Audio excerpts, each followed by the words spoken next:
Tạp chí Quest của Mỹ có bài phân tích về hình ảnh thực sự của Philippines trong mắt người Trung Quốc, hé lộ khía cạnh xã hội chưa từng thấy đằng sau những cái ôm hữu nghị. Tổng thống Philippines Rodrigo Duterte sắp có chuyến thăm chính thức đầu tiên tới Trung Quốc, hứa hẹn là khoảnh khắc then chốt trong quan hệ Trung Quốc và Philippines. Chỉ 3 tháng trước, hai quốc gia đang có tình trạng quan hệ song phương tồi tệ nhất, đột nhiên lại trở thành anh em chí cốt. Trợ lý giáo sư chính trị Richard Hediradian tại Đại học De La Salle của Philippines cho hay Manila vốn là đối thủ lớn nhất của Bắc Kinh ở Biển Đông, nhất là khi việc thua kiện trước tòa trọng tài đã gây ra một số cản trở đến các hoạt động của Trung Quốc trong khu vực. Nhưng sau khi Duterte tung ra một loạt phát ngôn sỉ nhục Tổng thống Mỹ Barack Obama, Ngoại trưởng Philippines tuyên bố vào ngày 5 tháng 10 rằng nước này sẽ chuyển hướng chính sách ngoại giao, rũ bỏ xiềng xích phụ thuộc vào Mỹ của Philippines bấy lâu nay. Hướng đi mới của quốc đảo này sẽ thân thiết hơn với Trung Quốc và Nga, như Duterte cho biết, và ông còn hứa sẽ bàn bạc việc mua khí tài từ hai người anh em mới. Cú lật mặt của Manila có ý nghĩa trên cả một chiến thắng ngoại giao đơn thuần với Bắc Kinh. Theo Quest, nó còn xác nhận rằng người Trung Quốc đã đúng khi bấy lâu nay coi Philippines là một nước yếu kém nên biết tôn trọng Trung Quốc, một cường quốc trong khu vực. Trong khi Duterte chuẩn bị đến Bắc Kinh, nhiều người Trung Quốc vẫn giữ nguyên quan điểm Philippines chỉ biết xuất khẩu hoa quả nhiệt đới và nhân công rẻ mạt. Đó là một kẻ bán chuối dễ dụ. Thái độ của Bắc Kinh coi tranh chấp Biển Đông cho thấy Trung Quốc không hề coi Philippines có khả năng tự chủ các phương thức ngoại giao. Trong một bài phê bình do Tân Hoa Xã đăng tải vào tháng 5, Trung Quốc cho rằng Manila chỉ đang diễn kịch theo kịch bản của Mỹ đạo diễn, trong khi các nước khác như Nhật Bản cổ vũ trong hậu trường. Truyền thông Trung Quốc dẫn lời một chuyên gia về Mỹ cũng chẳng mấy tên tuổi để khẳng định Philippines chỉ là quân tốt trong tay của Mỹ. Sự miệt thị của Trung Quốc với Philippines còn thể hiện qua suy nghĩ của người Trung Quốc rằng Philippines là nước nhiệt đới, đói nghèo và kiệt quệ, phải phụ thuộc vào việc xuất khẩu chuối sang Trung Quốc. Nhà văn tự xưng Gujan viết cho 14,9 triệu người theo dõi trên Weibo rằng tôi vừa kể cho bố nghe về phán quyết mà tòa trọng tài tuyên bố. Bố tôi liền hỏi lại, Philippines ấy à, có phải là bọn bán chuối không? Nhiều người chia sẻ những bức hình mô tả Philippines là đứa trẻ con giận dỗi và hối hận vì hành động của mình đã khiến Trung Quốc không mua chuối và xoài.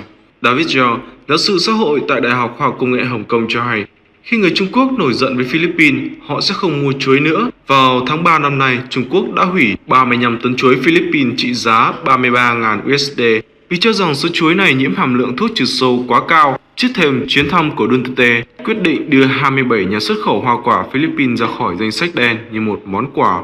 Khi người Trung Quốc nghĩ đến Philippines, ngoài chuối ra, họ còn nghĩ đến lượng người giúp việc đông đảo trong các gia đình tại Hồng Kông, Macau và Đài Loan. Tại Hồng Kông, người giúp việc Philippines được trả lương thấp hơn mức lương tối thiểu ở Hồng Kông và luật pháp buộc họ phải sống chung với gia chủ.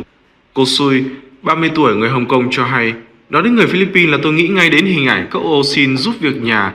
Gia đình cô thuê rất nhiều người giúp việc trong 20 năm qua và gần đây, cư dân mạng Trung Quốc tiếp tục mỉa mai những người giúp việc Philippines. Một thành viên của Weibo viết, ba mặt hàng xuất khẩu lớn nhất của Philippines là hầu gái, giúp việc và Osin, đừng có tìm bọn họ. Cho đến ma túy dán mác Made in China. Giữa trận chiến diệt trừ ma túy ở Philippines, Duterte không ngần ngại cho rằng ông nghĩ một số loại ma túy như sabu hay ma túy đá, methamphetamine có nguồn gốc từ Trung Quốc. Cơ quan phòng chống ma túy và tội phạm của Liên Hợp Quốc ủng hộ nghi vấn này và khẳng định nhiều phòng thí nghiệm tại Trung Quốc đã tuồn ra các thành phần hóa chất cấu thành nên ma túy đá. Thế nhưng vì Trung Quốc vốn không đếm xỉa gì đến cáo buộc của Duterte cũng như cuộc chiến bài trừ ma túy của ông, hầu hết báo chí Trung Quốc chẳng đưa tin gì về các phát ngôn này và một số quan chức đã bác bỏ mọi nghi án. Thay vào đó, nhiều cư dân mạng Trung Quốc và một số tờ báo được chính phủ hậu thuẫn còn chỉ trích hành động vi phạm nhân quyền của Duterte kể từ khi ông ta khởi động chiến dịch diệt trừ ma túy tại Philippines.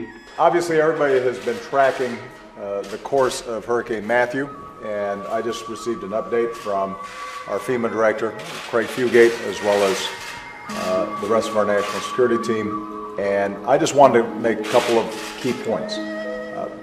First, what we're seeing now is Matthew having moved above South Florida and some of the largest population centers, working its way north.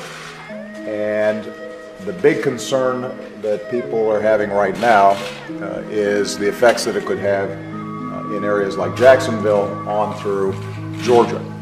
And although we've seen some significant damage in portions of South Florida, I think the bigger concern at this point is not just hurricane force winds, but storm surge.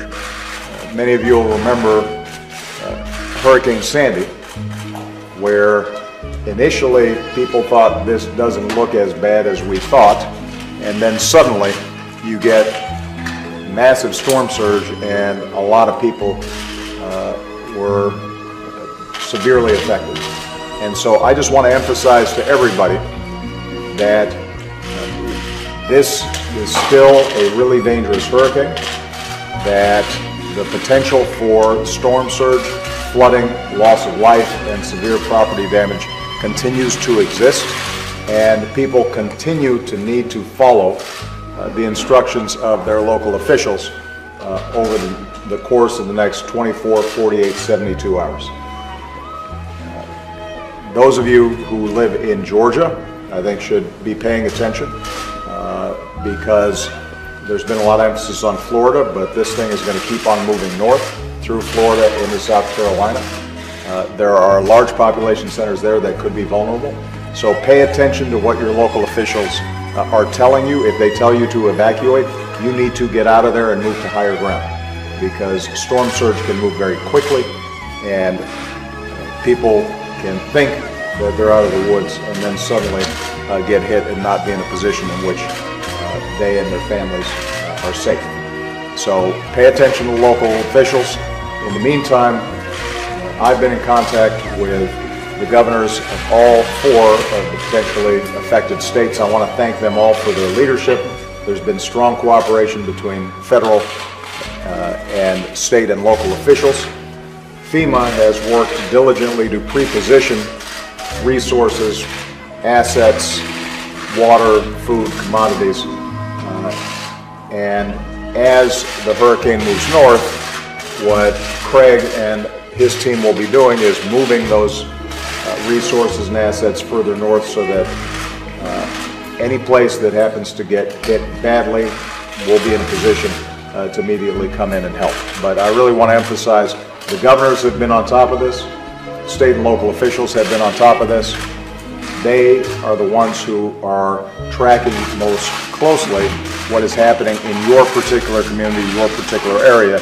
You need to pay attention to them, do what they say, do not be a holdout here, because we can always replace property, but we can't replace lives. I want to thank Craig and his whole team, as well as Department of Homeland Security, my own national security team, for really staying on top of this. We're going to monitor this throughout the weekend. Our thoughts and prayers are with folks who have been affected. It's even if the damage in South Florida wasn't as bad as it could be, there are people who've been affected, and for them, they're going to need help. Last point I'd like to make is we're still tracking what happened in areas like Haiti that were hit more directly. Haiti is one of the poorest countries in the world. It has consistently been hit and battered by a lot of natural disasters to compound what is already great poverty there. We know that hundreds of people have lost their lives and that there's been severe property damage, and they're going to need help rebuilding. So I would ask all Americans to go to the American Red Cross and other philanthropic agencies to make sure that we're doing what we need to do to help people in need. And we'll continue to provide information. If you're interested in how you can help the people of Haiti and others, you can go to whitehouse.gov and we'll provide you some direction in terms of where even the smallest contribution can really make a big difference. All right? Thank you very much, everybody. Sir, does FEMA have enough funding? FEMA is in a good position right now. We had some concerns last year when we were in the midst of budget negotiations. I think that we did a good job of making sure that FEMA was properly funded, and not to make them blush, but we happen to have one of the best public servants in America, and Craig Fugate and his team, and they know how to manage their money and use it effectively. So that's not going to be an issue. Of course, we always want to be cautious about making assessments with respect to damage. We're still on the front end of this hurricane. We're not on the back end. So we don't know how bad the damage could end up. We don't know how severe the storm surge could end up being. And we're not going to know for 3, 4, 5 days what the ultimate effects of this are. If we end up having really significant problems and really severe property damage, then the Stafford Act comes into play. Our ability to provide through emergency declarations and other mechanisms more help to local governments, that's always going to be a question. We have, as you know, we still have flooding in Louisiana that has left a lot of people homeless. Over 100,000 people lost their homes there, and we still have to rebuild. There is a backlog of need from natural disasters around the country that we'd like, hopefully during the lame duck session, to figure out how to fund effectively. So the issue is not so much FEMA's funding for immediate emergency response. The issue is going to be making sure that after in this case the hurricane, but in other cases flooding or wildfires or other natural disasters, after they've happened, are we in a position to properly help people rebuild? And we'll obviously make those assessments after the fact, and then we'll talk to Congress about how we can help out. All right? Thank you, everybody.